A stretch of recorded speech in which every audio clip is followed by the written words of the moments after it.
For 2025 full-year GDP, U.S. grew at 2.2%. 2024 was 2.8%. The slight drop was because of quarter four's consumer spending and exports pulled back. And there's some impact from the government closure, which happened on 1st October to 12th November. But however, looking at another key Fed metric, the final sales to private domestic purchasers increased at 2.4%. It's still indicating a solid underlying demand in the U.S. economy. Inflation is still firm in December. The core PCE, Fed's preferred, was at 3%. This is still high above the 2% target.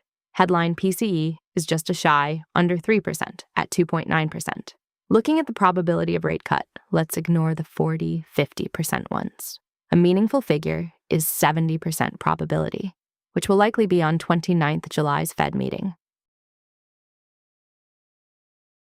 Broadly speaking, the topic of U.S. interest rate will tie into this section regarding cost of business, which also covers Capex. Some background. 2026 pretty much begun the same way as last year end. Investors' confidences are relatively high. You see the pickup in prices here at the S&P chart on the right. However, with the strong narratives and data pointing to the U.S. economy being decent, the bull market hasn't followed. So, decent news isn't translating into further index gains. Markets typically rise when results beat whatever investors priced in. The forecast and estimates. Furthermore, recent data have been supportive. Indicators are well. Manufacturing data is better than expected. The mid-February jobs report also show resilience.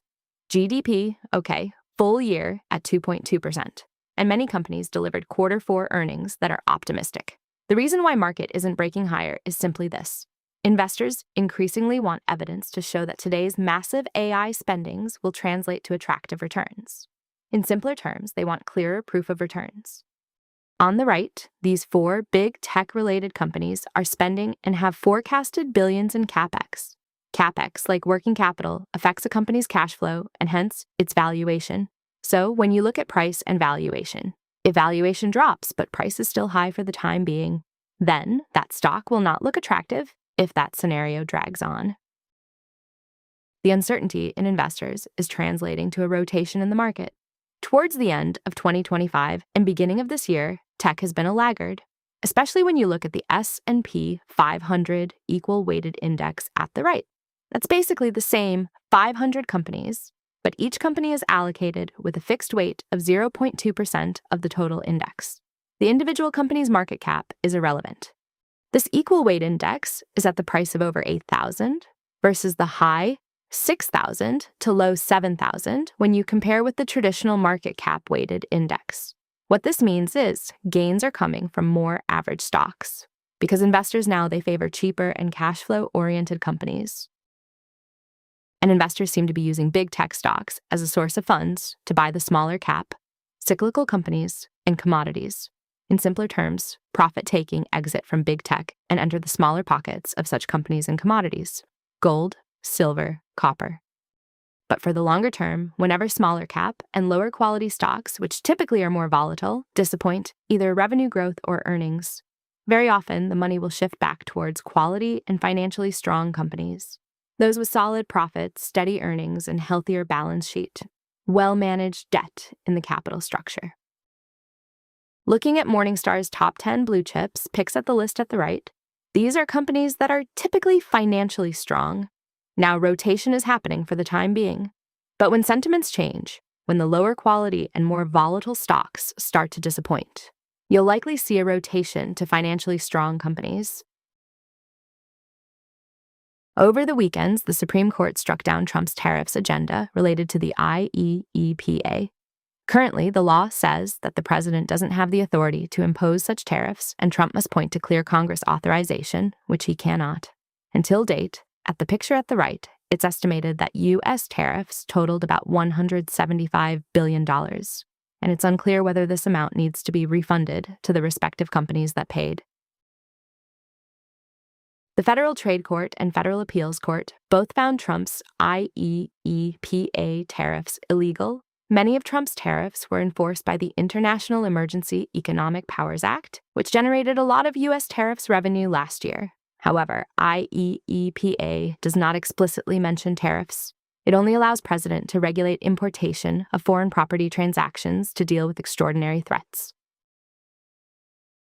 In response, Trump reacted. He first said that he'll enforce 10% global tariffs, and a few hours later, he increased it to 15%. This 15% will replace the IEEPA duties and is supported by Section 122 tariffs, which will take effect immediately and on top of existing levies, and it'll last 150 days. And in the upcoming days, Trump will share more details. But when you weigh the differences, this 15% doesn't really make a difference compared to the existing rates. On to UK Euro area's second biggest economy. Inflation dropped. December was 3.4. Look at the chart, and at the right, it dropped to 3%, mainly because of a drop in petrol prices and food prices. So Bank of England will continue to monitor this, and only when they are more certain that inflation will trend towards their 2% target by April. Then they will mention about rate cuts. Jobs data showed a further sign of weakness in labor market. Unemployment rate is at 5.2%. It's the highest level since 5 years. So when you tie inflation and the weakness in labor market together, well, cooling inflation and weakness in labor market together, right? It spells with cut, soon.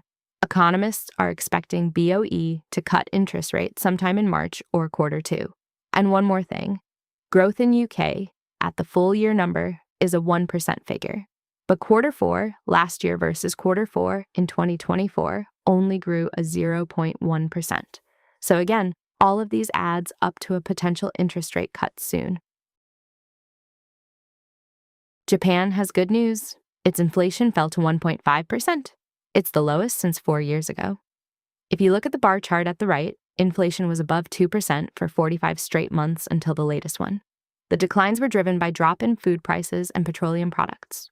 And the new Prime Minister, Sanai Takaichi, pledged to suspend the 8% food tax for 2 years. Japan's full-year GDP growth for last year came in 0.1%, but they almost fell into technical recession. Bank of Japan say that there will be more cycles of rising prices and wages, and the government's economic measures will be supportive. However, all of these will unlikely delay interest rate hikes. Japan is opposite from the rest. The BOJ is expected to increase interest rate in June this year, simply because they only recently escaped deflation. To maintain a healthy amount of inflation, the interest rates cannot be too low. When interest rates are too low, it's easier for businesses to get capital. Conversely, when capital is more expensive, companies will typically raise prices of their products and services, hence flowing into the overall inflation rate. And when economy falls into deflation, consumers will keep delaying their commitment to purchasing big-ticket items. That will hurt corporate profits.